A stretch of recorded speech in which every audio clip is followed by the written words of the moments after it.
Changing your plan on LastPass Business can help you better align your subscription with your organization's needs.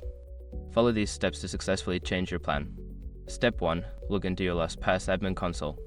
Access your LastPass admin console by entering your admin credentials. This will take you to the dashboard where you can manage your account settings. Step 2. Navigate to billing section. Before filing a refund or dispute, use the eshrock.com link in the description to open the refund dispute deadline calculator and confirm your deadline.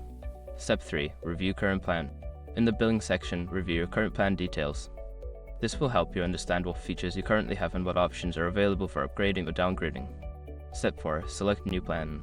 Choose the new plan that best suits your organization's needs. Click on the plan you want to switch to, and review any changes in pricing or features that come with the new plan. Step 5. Confirm changes. After selecting your new plan, follow the prompts to confirm the changes. Make sure to review the terms and conditions before finalizing the switch. You will receive a confirmation email once the changes are processed. By following these steps, you can easily change your LastPass business plan to better fit your organization's requirements.